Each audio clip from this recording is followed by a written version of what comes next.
Cynthia Nikitin, Project for Public Spaces, resident of Hoboken, New Jersey. Anyway, this is my second time in this area. So my takeaway from yesterday is that you really are a community that is like poised for action, that you're at this like fabulous catalytic tipping point where the stars are really aligning, and we saw that really happening yesterday. So what we want to do is then move you on to the next step, which is what we're going to do today, because with your 144-page report with the gentleman who's doing the logos, you know, it's like we got all this input, 144 pages, we got all these people doing designs, like what do we do with this? So we're going to now kind of move you to the next step where you take the ideas that you worked on yesterday, and we actually start going into, you're going to become urban designers, community planners and designers, where we start actually taking those ideas and putting them onto the public spaces in your community. So you're going to actually start doing some conceptual design where we translate these ideas into the physical, which can then, the next step after that would be then to give it to an architect or a landscape architect. So when you have a vision, which you're creating, and you can continue to get input from people, we'll show you other ways of having these kinds of structured observations with your friends, with your neighbors, with people from your church or from your yoga class if you want to go out and do that. But it's like, well, now what do we do with all this info? So we're going to kind of move you to that next step where you actually start where you can actually visualize the ideas that you came up with yesterday. Our goal for you, and then so we'll do that in the morning, and then we'll be talking a little bit about tools and other engagement techniques. And then in the end, we're going to talk about place management and how important it is to manage public spaces, which is more than just maintenance. It's more than just cutting a grass for the park. And that's where the stakeholders and the stewards are really important, because it's the management that actually makes the public spaces successful. It's not just the design. We would love for you to be able to implement some of these ideas in May as part of the Isla Vista conference as sort of a pop-up demonstration. Look what we did, do it in the parking lot. This is what we spent a weekend doing. In February, we'd love to have some ideas that could be incorporated into the Isla Vista Lightworks, which is the same weekend yeah. Where there's some other activities happening. And these are all these, we've been talking about lighter, quicker, cheaper demonstration pop-ups. We'd like to, at the end of the 2 days, or we'll also give you recommendations, come up with some items that you think you might want to. You've got 2 months, you know, to get your burlap, your cans, kind of go out and your lawn furniture, and kind of go out and do this.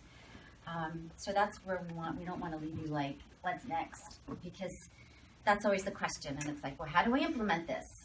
That planning is easy. It's implementation that's always the challenge, and so we want to kind of bridge that make that more of a connection rather than a 6-year gap, because you guys really want to move ahead. I'm going to turn it over to Nidhi.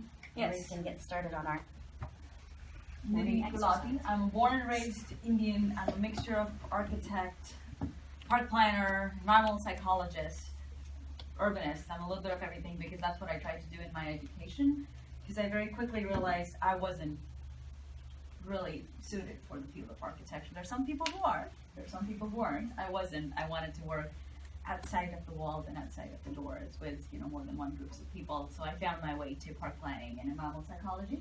That's how I found my way to Holly White, Jane Jacobs, and eventually Project for Public Spaces. So using a lot of voices, a lot of, things that go on in my head, because I've, looked at different things, and plus really I'm a foreigner, so I'm still kind of grasping everything that goes on here. So a couple of takeaways from yesterday, and I've been at PPS for 3 years now. I've been very fortunate that I've worked on a lot of projects and a lot of workshops with very different scales. So I've worked in some parks, plazas, trails, downtown vision planning and stuff like that. But I think what's unique about the process from yesterday was Isla Vista has great bones. Like people, you have a culture where people walk and people skateboard and people, they ride their bicycles, and a lot of it has to do with the transitional population you have, But the other thing is the drivers kind of know. So that balance, which a lot of communities lack, that your public realm is for every mode of transportation, you have that, and a lot of places don't. So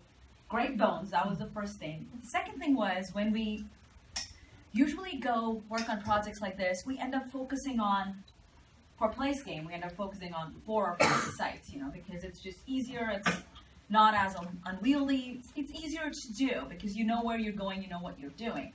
But here, we kept talking to Kim and we were like, we want to do 4 sites, but Isla Vista is the kind of place that was like, no, we're going to do 10. And we did it. It was like everything stayed, we had good groups, we tackled 10 sites. So it's really wonderful, but we are going to skim it down a little bit today so we can dig deeper. And we won't be able to do that in just one day if we had 10 sites. So that is our next step. You see the map up there, which is, again, our 10 sites from yesterday. What we want you to do is you have these place cards, the white cards on your table. Write down your top 4 out of these, the top 4 that you would want to work on. And after that, I'm going to tally the numbers and see which ones we got most votes for. And Cynthia is going to give you a presentation on what are the next steps, what are we going to do from here. Okay, so the site numbers somewhere where people, I don't know, if people need they're to up remember. there on the. Yeah. Oh, okay. Yeah. So Okay, yeah, sorry. the key is on your Oh, okay. right. Can you turn the lights down a little So bit? even if you were in, Estero Park and you would really like to work on the lower loop, you don't have to stay in your own group. But on the other hand, if you feel like you know a lot about your site and you want to, you can vote for that. We have all your notes from yesterday. So we're gonna bring So if you were in Estero Park and now you're doing the upper loop and you don't remember what people in the upper loop, what their ideas were, we have them. We don't have them typed. We have them written out. So we can give you those raw notes to work from as you do your planning. we have them typed, but we don't have them formatted. So Or spell checked. Do we just put it on one on each card, or do we just put it all on put one? your top 4, and I'm gonna tally one those card. on one card. Just do first 1, 2, 3, 4. Your preferences. Rank 1, 2, 3, 4. So 1, 2, 3, 4 is your rank, and then next to it, put the name of the ones. Okay, and I'm gonna tally those as Cynthia gives the presentation. So I'm gonna leave this up for like Coffee, yeah. 5 minutes and collect